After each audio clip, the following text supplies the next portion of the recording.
Blazer Nation, time to save the date. Our sponsoring partner, the Campaign for Black Male Achievement, is hosting their 10th anniversary gala on Thursday, October 18th in New York City. Join CBMA as they celebrate this 10th anniversary and to commemorate a decade of growth and impact, both for the organization and the broader Black Male Achievement movement. Funds that are raised from this gala are going to be used to further expand upon the mission to build beloved communities for Black men and boys, really by investing in leaders and organizations that are improving life outcomes for Black males across the nation. To learn more about becoming a sponsor or to purchase tickets, I want you to hop on over right now to blackmaleachievement.org.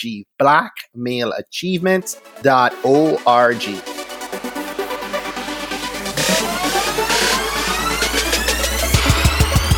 You're listening to the Trailblazers podcast, where we will explore the stories of successful Black professionals. Join us as we highlight the knowledge, resources, and tools of these accomplished trailblazers to help provide the know-how, confidence, and motivation you need to blaze your trail.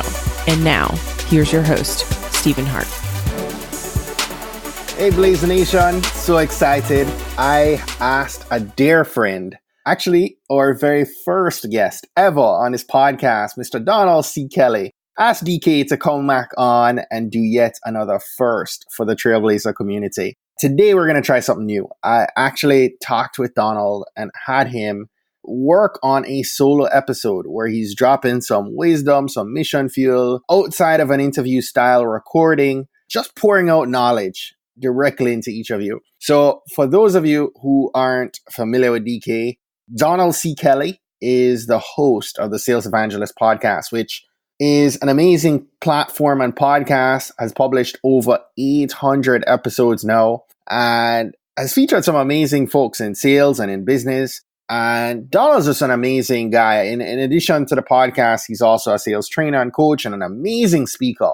And so also a fellow Yadi, a fellow Jamaican, and is an amazing husband as well to his wife, Cristina. Great friends of mine.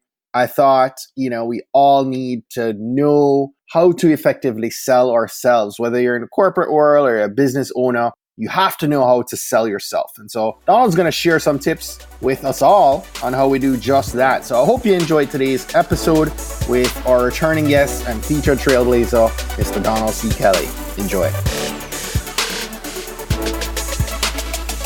5 tips to effectively sell yourself. I mean, there are many different things that you probably can consider when it comes towards selling yourself, but I would give you 5 that I've extracted from my years of selling that I feel, especially when I go into an organization and I'm selling them my service. These are some of the top 5 things that I'd like to point out.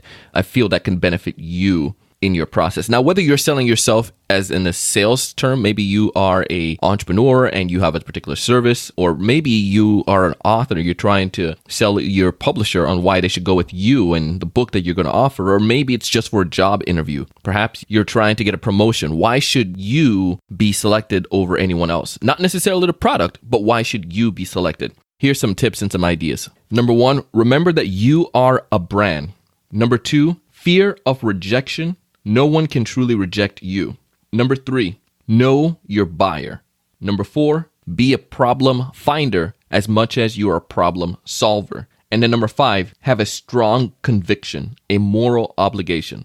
First and foremost, you need to remember that you are a brand. No matter who you are a brand. Whether you recognize it or not, whether you shape your brand or not, people will shape a brand or define a brand for you.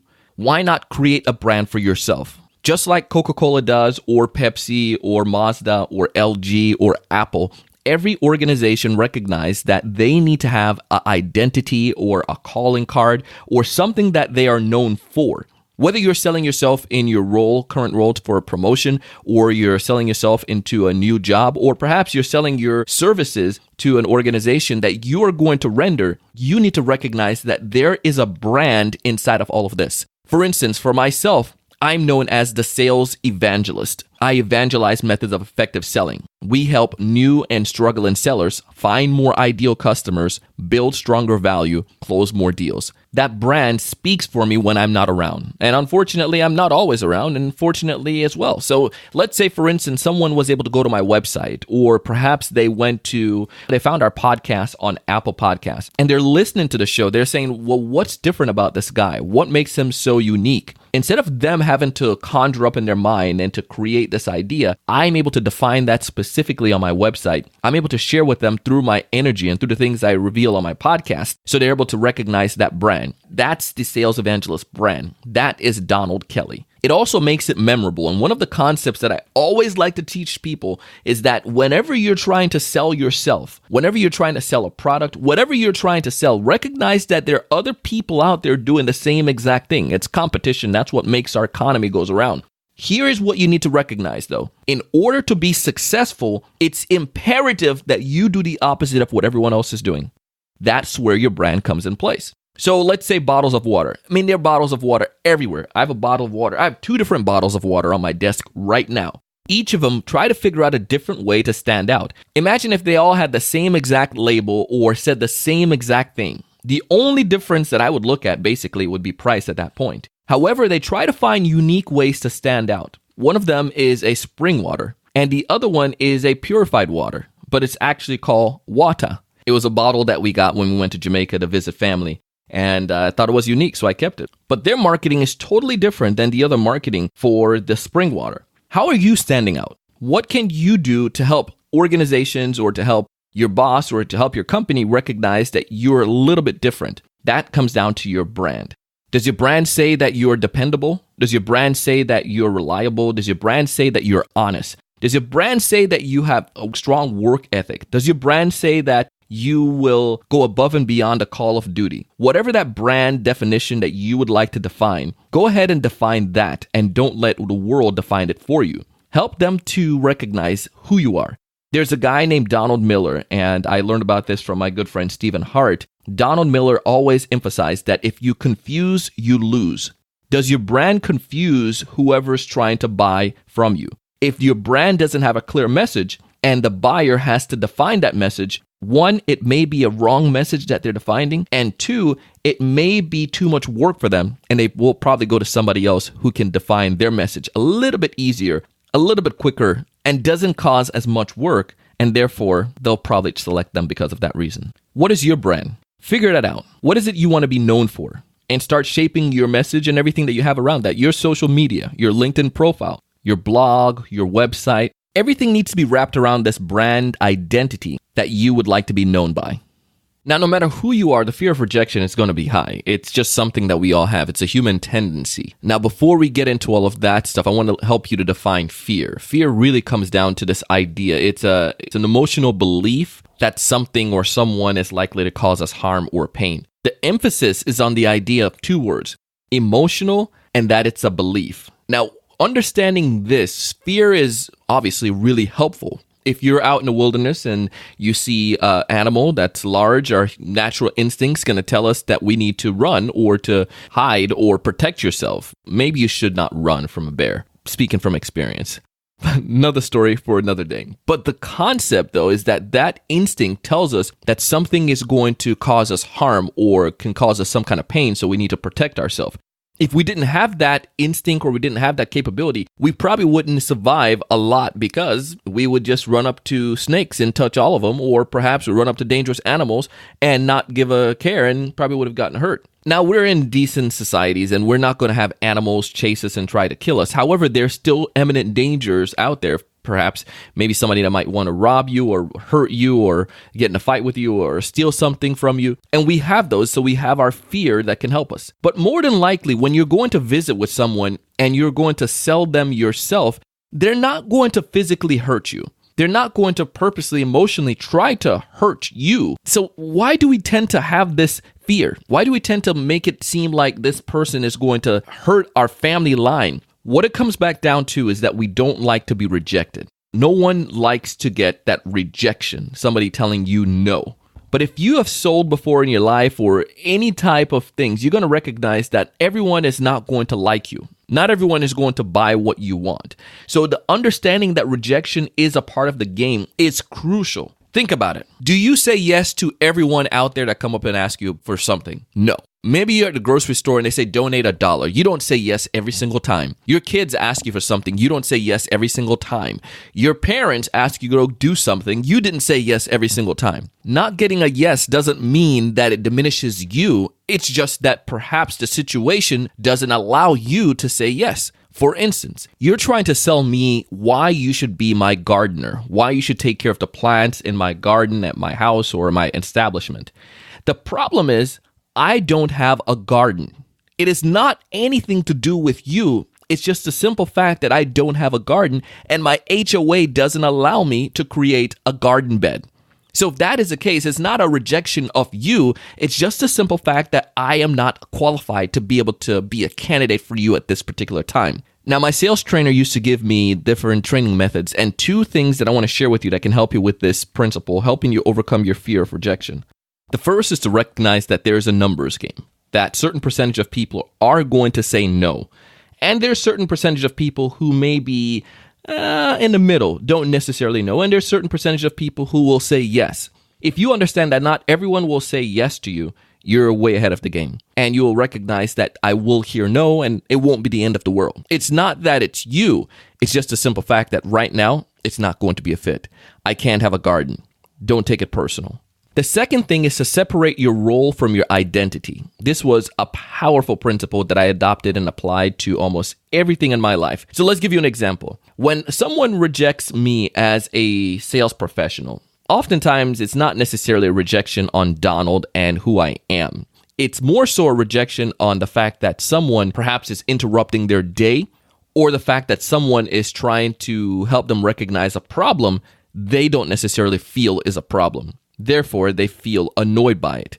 If that is the case, understand that they're rejecting the salesperson, the role of a seller, not that they're rejecting you. When someone calls your house back in the days, or if somebody come to your business or call your business and you had this horrible experience with them, let's just say it was a horrible experience, you don't go back to your friend and say, I hate David, man. David was so awful. I don't like him. Who in the world is David? The prospect won't even remember your name. The buyer don't even remember who you are. They will say, a salesperson called me today. And that's if you're doing something truly awful and interrupting them and being very mean.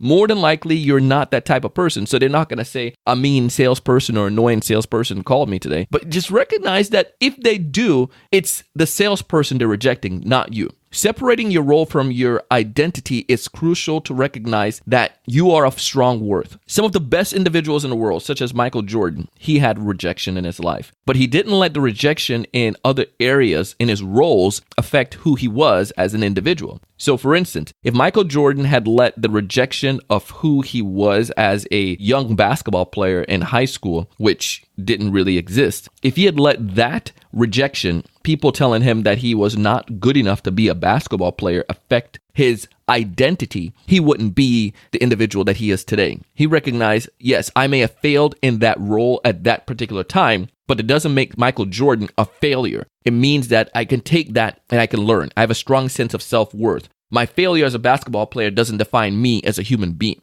And obviously that gave him the confidence to continue to pursue his dream and eventually playing for North Carolina and the Bulls. And even after he was playing professional basketball and went to baseball, some people would have been like, after not being so successful in baseball, Michael Jordan could have said, well, you know what? I'm not good enough to play basketball. He recognized, hey, my failure in this particular role doesn't define me as who I am. I still have a strong sense of self-worth, a strong sense of self-confidence, and therefore I'm going back and playing basketball. And he came back and performed really well. So, hey, it was a sense of self-worth. Your sense of self-worth. How high is your sense of self-worth? Do you have belief in you, not in your role? Do you have belief that no matter what people say or what people do, I am still going to be a top 10? I am going to rate myself a 10 on a scale of 1 to 10, 10 being I'm amazing, 1 being I am nothing. Your sense of self-worth needs to be high. That will help you overcome your fear of rejection more so than anything else. The third idea is to know your buyer. Now, this one is very, very important because oftentimes when people try to sell themselves, they focus only on themselves. But that's one of the mistakes that we will make. Recognize that in any situation where I'm truly selling myself, it's not about me. It's about the buyer. What is it that they want? What is it that they're trying to accomplish? And how can I help them deliver that? In the next point on principle number 4, I'm going to go into a little bit more about the idea of bringing value. But for right now, you need to recognize that the buyer has particular reasons or particular qualifications that they're looking for. Perhaps it's for an interview. If that's the case, there are certain requirements that they probably put on the job posting that they're looking for in an individual. Maybe somebody with strong project management skills or someone who has capability of utilizing a certain CRM. Whatever those qualifications are, they're the criteria that they're going to use to judge. You need to make sure you understand those criteria and how you can utilize them in your best interest. How I can weave those using stories into this interview where I am pitching myself. So if I understand that one of the things they're looking for is someone with strong project management skills, perhaps I can think about it before I go into the meeting about a time where I was able to utilize my project management skills. Maybe I ran a charity event in which we were able to organize and get 20,000 people to do something, or 5,000 people, whatever it might be. Your job is to then utilize that story as a talking point because it fulfills one of the criteria your buyer is looking for. A mistake that most people would typically make in a situation like that, instead of emphasizing on the issue that the buyer is looking for, they'll probably talk about how cool the event was and how they had thousands of people come to the event, as opposed to what operational capabilities they were able to execute to ensure that it was an effective event. Maybe candidate number A would talk about the fact that they had thousands of wonderful vendors and all of these cool things, and they made all of this money. When the buyer is not necessarily caring about that, but the buyer wants to know, how did you get thousands of people to this event? How did you get all of these vendors to consider partnering with this charity organization? How did you keep track of all of this? How did you delegate and to make sure it came out successfully? Think about it from the buyer standpoint and give them what they want and not what necessarily what you want. Understand, you need to know the buyer. You can do some simple research before you go into any meetings with a prospect or potential buyer or potential employer. Utilize their LinkedIn, recognize their different social media platforms, look at their website, understand if there's anything that they've received recently. Understand their criterias. Maybe you can call in and get something from a lower end employee who can tell you what they're looking for or what they have looked for in the past. Sometimes when I go to meet with a particular client and I want to give them a particular gift afterwards or some kind of thank you message or thank you card, I can talk to their executive assistant, who is a crucial candidate that gives me a better understanding of this individual. Might say they like Starbucks, or perhaps they like fruit, or they don't like soda. This helps me to give something that's going to tie back to what they want. And this all ties back to the concept of people like to do business with those they know, like, and trust. And if I can help this individual recognize that I am like them or that I understand them, they can help to trust me a little bit more and perhaps guide my opportunity or guide this deal further down the line because we are in sync. So know your buyer and give them what they want and not what you want. Be a problem finder as much as you're a problem solver. Oftentimes, we think that we only have to come with solutions to the table. But perhaps one of the biggest things that people overlook is the key to finding problems.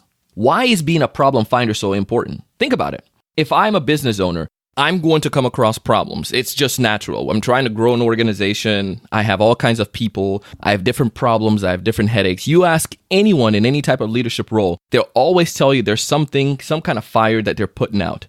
But imagine if I could have someone on my team who can quote unquote see into the future or identify problems before they become problems and extinguish them. That person now becomes to me super valuable. You're never going to hear a business owner want to get rid of that person. They're going to say they're too valuable to me. That is the way that you want to be seen by your prospect. Is there a way that you can quote unquote see into the future? The way this might work is that if you're going after a particular industry, let's say, for instance, you are a business consultant. You've worked with many different organizations before. Or if you are brand new and you've worked with a couple organizations, you probably start to see little trends that happen. Your job is to be able to identify trends and then to bring those up as unknown needs to your prospect. Unknown needs are things that they don't even know is an issue, but you are currently or capable of looking and seeing in the future, recognizing the problems they can solve, and helping the prospect to solve or to remedy those before they become deeper issues. This is another great place where your stories can be used. Let's say you had a client that had some kind of financial issue, something that they commonly do and didn't even recognize it was a problem. You were able to point that particular problem out, and you were able to save the client tons of fees that they would have gotten charged by the IRS. If that is the case, you can utilize that story and to share what that particular issue was. That may be an unconsidered need that your current prospect or buyer is not even thinking about. Your job was seeing in the future and being able to identify a problem that could affect them and then bringing that to the table. You were finding the problem, but also solving the problem. Too often when people come to us, they only bring known problems. I already recognize that as an issue. I already have simple remedies for that. I may have Band-Aids. It's going fine. However, when you're able to point out something, you're being different, right? You're doing the opposite of what everyone else is doing. When you're able to point out something that may be a potential issue, something I haven't even thought about yet, something that could be catastrophic for my organization, something that has been catastrophic for others, but you were able to save them, and then you can point that out to me. That is value. That is a problem finder, but more importantly, a problem solver. Seek to find ways to identify problems for your prospect before they become issues. The final principle is to make sure you have a strong conviction. This is your moral obligation. Let's say, for instance, with sales, I have a moral belief that anyone can sell if they have a desire. It is something that I evangelize. As you can tell, I'm very passionate about this topic. I'm very passionate about the subject. I've been in a situation where I didn't have the money, where we were broke, where when I was a kid, my family had financial issues and we were evicted from our apartment. And it made me realize that I never wanted to be in a situation like that again. I remember having to beg for money when I was a young seller. All of these things pushed me to recognize I needed to learn how to do this job effectively. So I did. I learned it and I realized that anyone can if they have a desire. If you have a desire, you can be trained and you can follow the basic fundamental principles and you can find success. Therefore, I have this moral obligation. Now, I'm going to share this message, and because I recognize that some people will reject me and some people will not be ready to accept it right now, I'm not going to let that stop me. I've seen the results for myself and for others. I've recognized the potential problems these can have on other businesses or other people's lives. So therefore, I am going to evangelize that message of effective selling. But if the receiver is not ready to receive that particular message, I'm going to move on. I at least brought the issue to the table. I at least share with you why. I helped you. I delivered the message, quote unquote. It's up to the buyer to accept it or not. Your job is to recognize that you need to have that conviction. Oftentimes, people will make a decision because of the conviction that they saw in the seller. If you're selling yourself to an employer, you need to make sure you are convincing. You need to make sure they see that you have this moral belief that you're the best person for that job.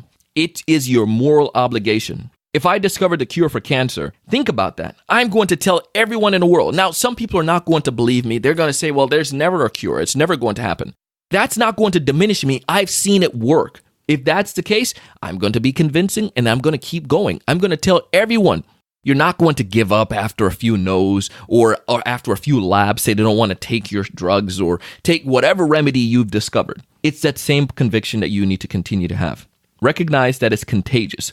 Recognize that people will follow you because of that conviction that you have. It can be for good or for bad, but I think you're a good person. I feel that you're going to take this and you're going to utilize it. People are going to buy you because of the fact that you convinced them, that you gave them true value, that you show someone with this tenacity, with this drive.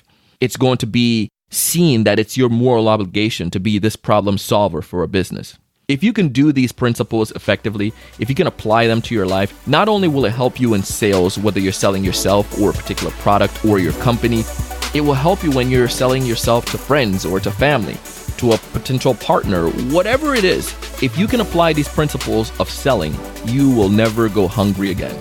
Hope this is able to help you and to give you some ideas, at least 5 tips for effectively selling yourself. Feel free to reach out to me if there are any questions. Well, that's it for today. Thanks again for listening to this episode of the Trailblazers podcast. I'll be posting links to all of today's book recommendations and links mentioned on our show notes page at tbpod.com. If today was your first time listening to the Trailblazers podcast, I just want to extend a warm Trailblazers welcome to you. We're so happy to have you here, and we encourage you to go ahead and hit that subscribe button in your favorite podcast app. Go ahead and browse through some of our past episodes to keep the knowledge flowing. If you're a fan of the podcast and today's content, and you're maybe already subscribed to the podcast, please continue to share and invite your friends, your family, your colleagues to listen to an episode that you think might impact them most. We believe that someone listening to these inspiring stories will be moved to make significant changes that will have generational impact for many others, both now and well into the future. Don't miss next week's episode. New episodes are released each and every Monday by about 5 a.m. Eastern. Trailblazers, jump off this podcast today. Go find a way to rise above, go way beyond, and keep blazing your trail. Cheers.